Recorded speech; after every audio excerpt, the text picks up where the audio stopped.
Al principio fueron trochas y caminos reales. El camino de los indios partía desde Macuto, desde el Pavero específicamente, subía a Galipán y de ahí, una vez superada la cumbre, bajaba a Caracas por San José. Este camino fue utilizado en 1595 por el corsario británico Amías Preston para atacar y destruir la ciudad de Caracas. Este sería el inicio de una serie de ataques por piratas, corsarios, bucaneros, filibusteros y tropas regulares de Francia, Holanda e Inglaterra que vendrían a esta tierra de gracia tratando de apoderarse de las riquezas que poseía aquí el Imperio Español.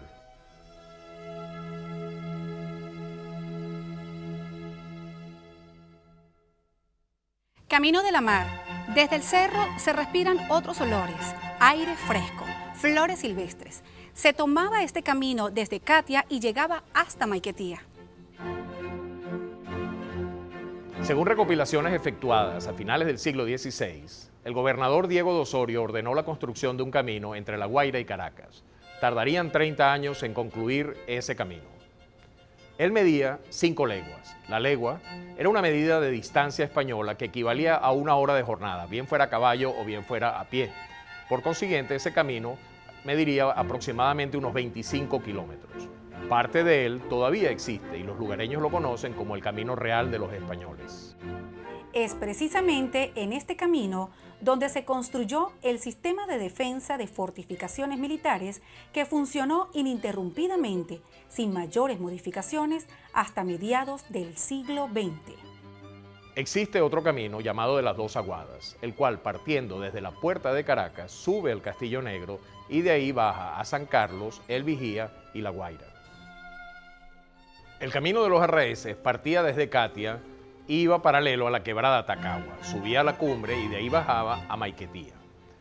Ese mismo trazado fue utilizado por Guzmán Blanco para la construcción del ferrocarril Caracas-La Guaira y posteriormente Juan Vicente Gómez construiría la carretera vieja de La Guaira sobre esa misma vía. Por Real Cédula del 19 de octubre de 1546, se dio inicio a la construcción del Fuerte Osorio, con una asignación de 1.500 ducados. Es importante destacar que el ducado era una moneda española de oro y equivalía a 11 reales. Esta fortificación fue construida, según investigaciones de antiguos cronistas, en la actual Plaza Vargas de la ciudad de La Guaira. Luego de 50 años de espera por parte de las autoridades de la provincia de Venezuela, se concluye la fortificación del Fuerte Osorio. Por instrucciones del rey, se asigna al puerto de La Guaira para controlar y vigilar toda la mercancía que ingresaba de mencionado puerto hasta la ciudad de Santiago de León de los Caracas.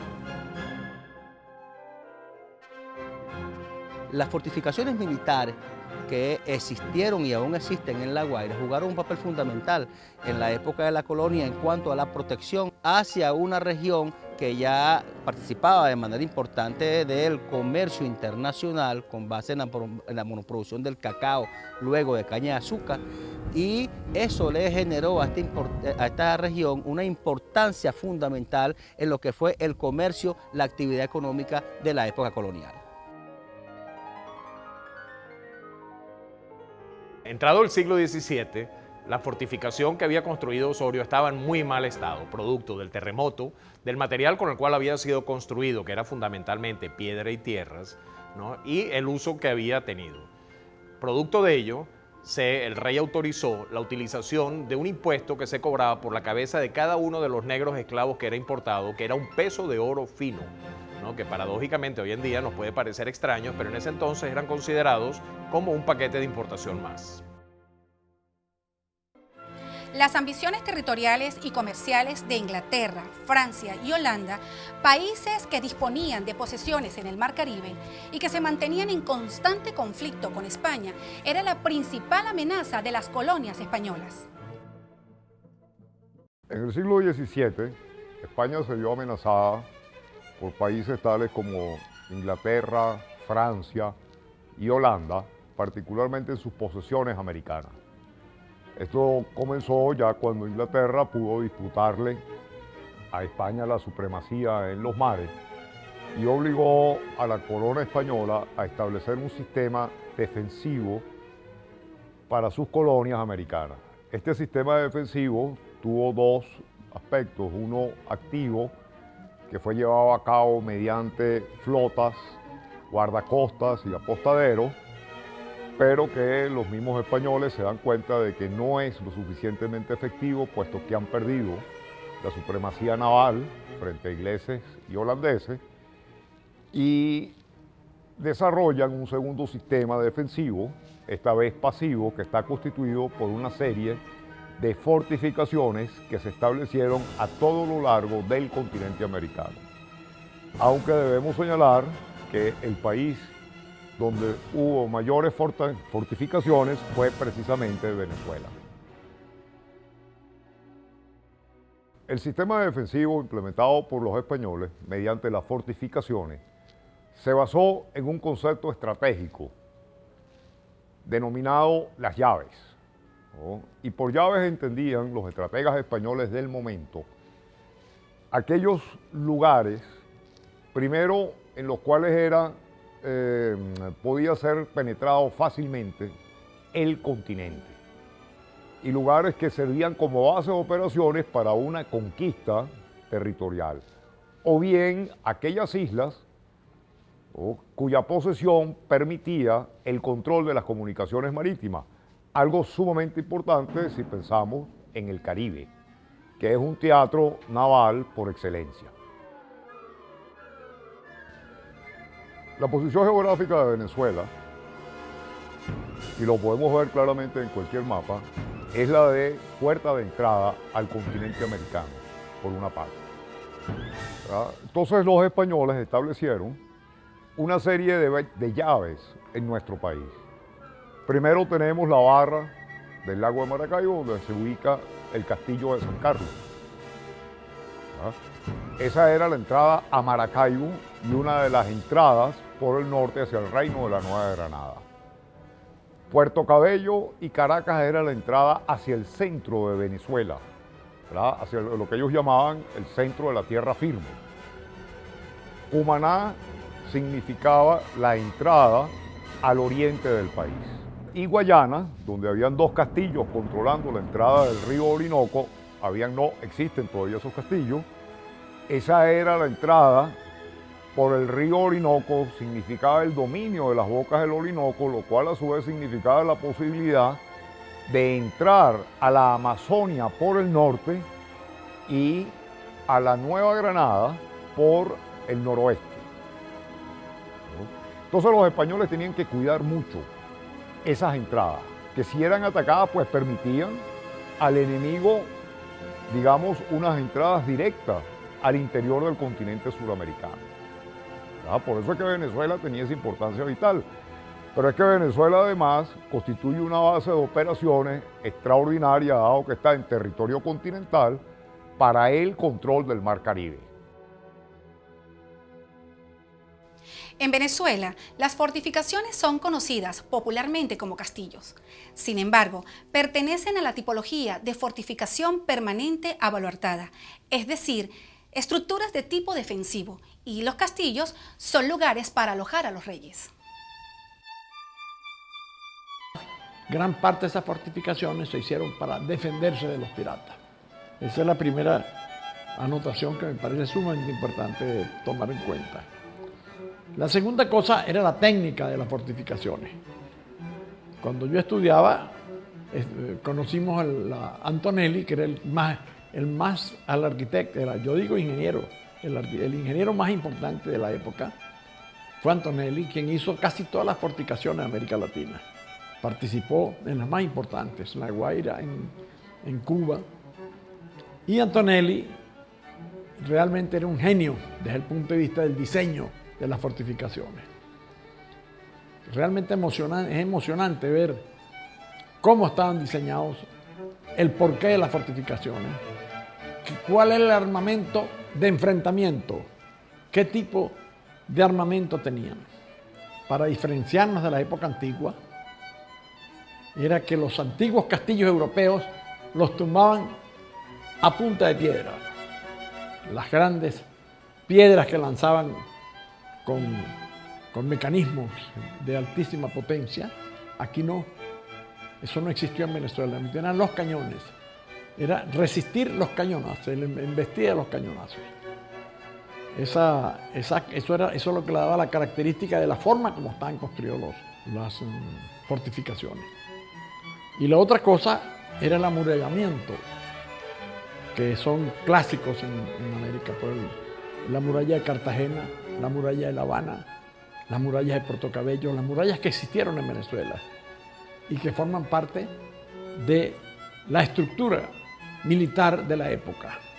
Es que son obras extraordinarias, de muy buen diseño, de una calidad técnica sin precedentes y con características especiales de confrontación.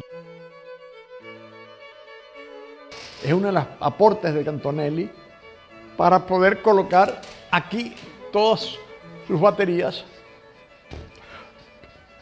y poder pelear con el enemigo, y ellos no podían, el muro se convertía, las balas se iban de chaflán. Esa es la primera parte interesante de la construcción de Antonelli. La otra cosa es las características constructivas. Eran edificaciones todas de piedra con muros bastante fuertes, que no habían armamento para destruirlas para ese momento. Eran edificios de cal y canto. La técnica del cal y canto estaba hecho utilizando sangre de toro para poder convertir la cal en una piedra extraordinaria. Eso forma parte de las construcciones de la época, que es importante reconocerlo.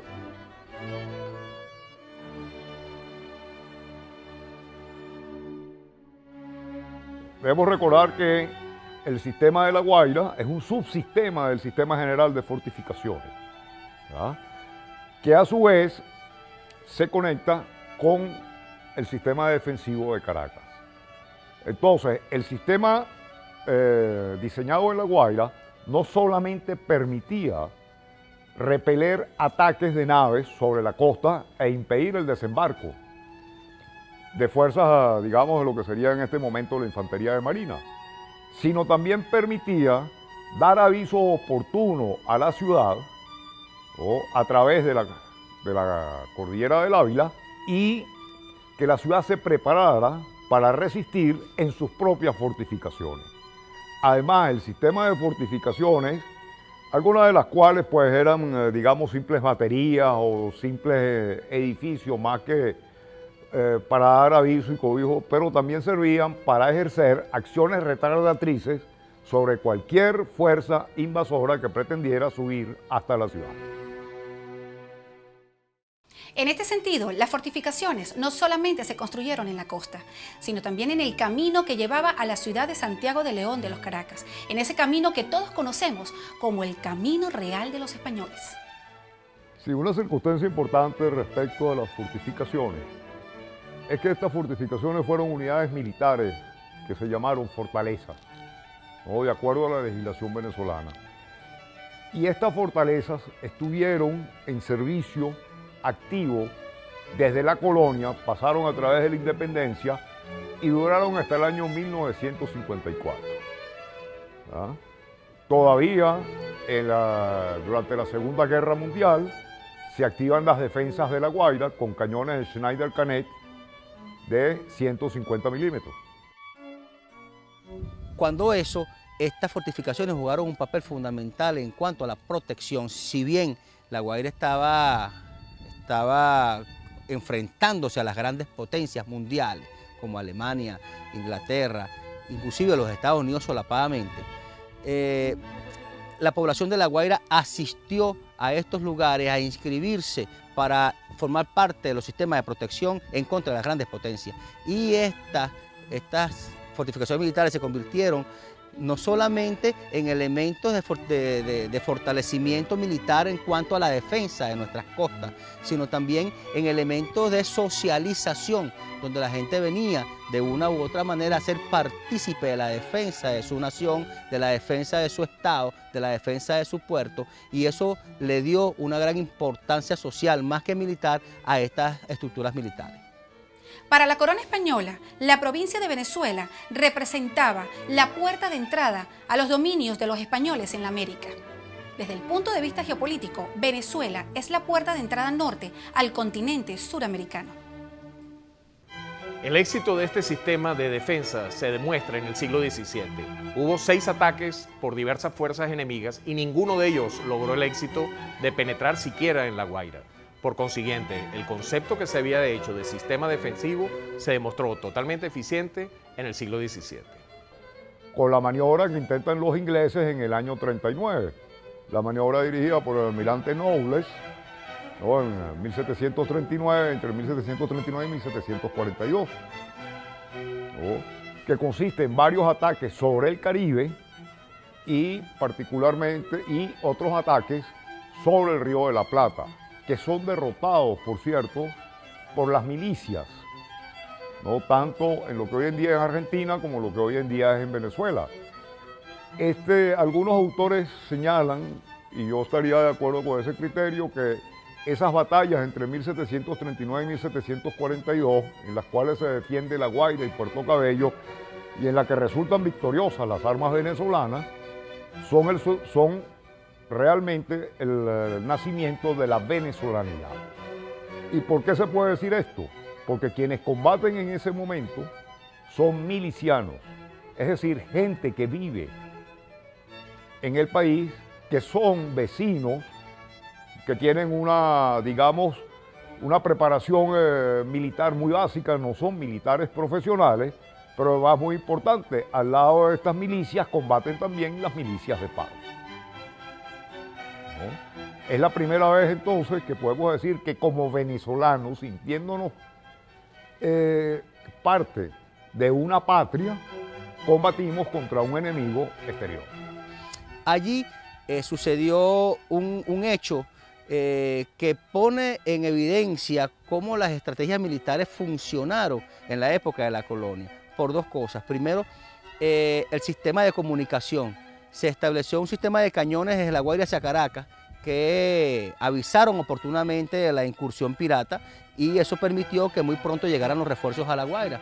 Y por otro lado, Mateo Gualipuello hizo entender a los piratas de que ya se había quedado sin munición, o sea, dejó de atacar. Eso hizo creer a ellos que se había quedado sin municiones y se acercaron mucho a la costa, y eso permitió que las tropas coloniales aquí en La Guaira descargaran toda su batería de cañón.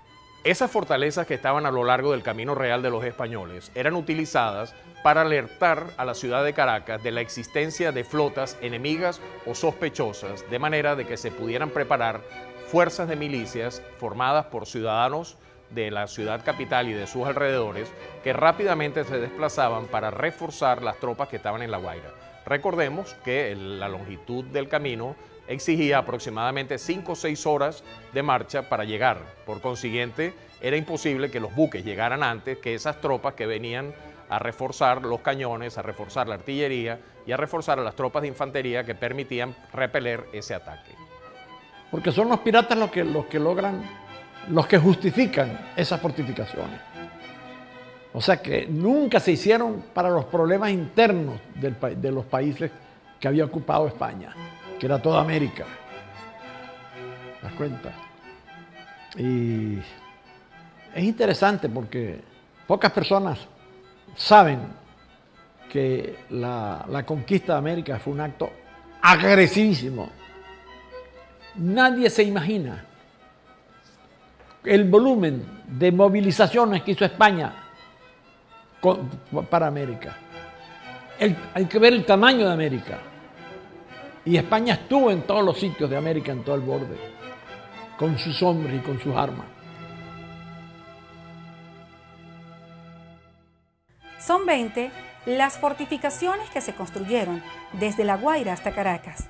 Para la época, era el sistema defensivo más imponente con el que contaban los españoles, destinado no solo a defender el puerto, sino también a la ciudad de Santiago de León de los Caracas.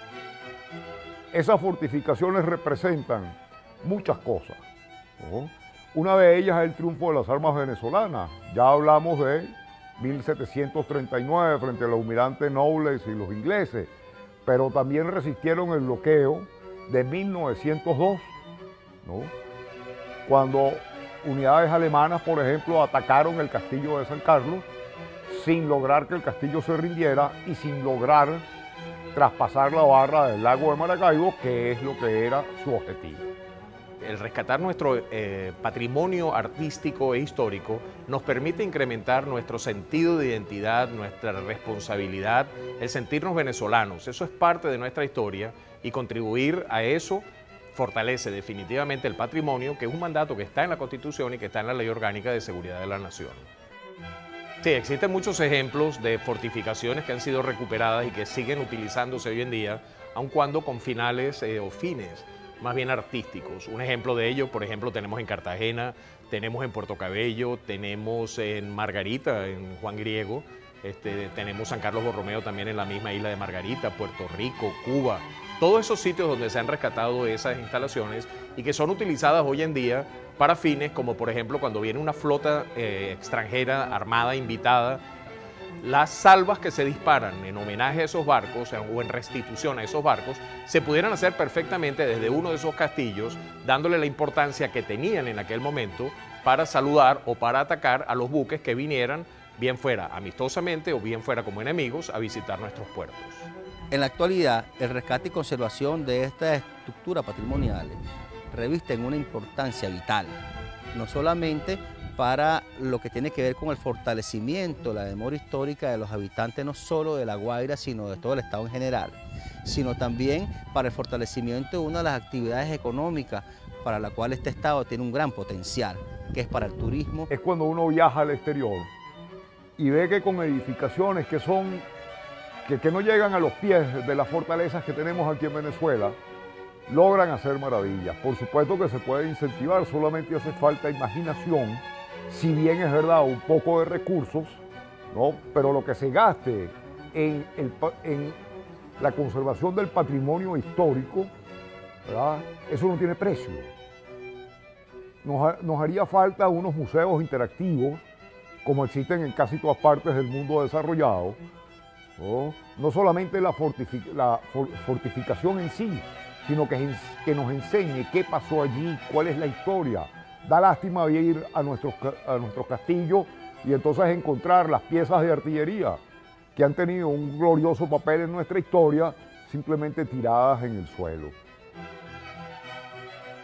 Eso es lo que hay que hacer con esto, convertirlos en un instrumento turístico de importancia, pero hay que ponerle los servicios para que la gente pueda llegar. Esa es la única observación que yo creo necesaria para rescatar, y eso obliga a mantener esos edificios, el darle esto.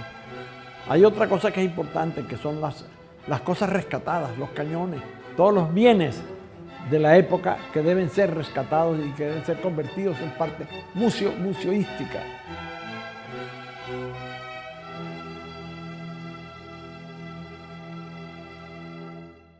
Existen fortificaciones militares que se construyeron en la época colonial para la defensa del territorio comprendido entre el puerto de La Guaira y la Fuerza Santiago de León de los Caracas, con el fin de dar a conocer el valioso patrimonio arquitectónico, histórico, militar y turístico con que cuenta la República Bolivariana de Venezuela y permitir sensibilizar a los nacidos en esta tierra de gracia en preservar y recuperar este sistema de fortificaciones para el disfrute de las presentes y futuras generaciones en el marco de la seguridad de la nación venezolana.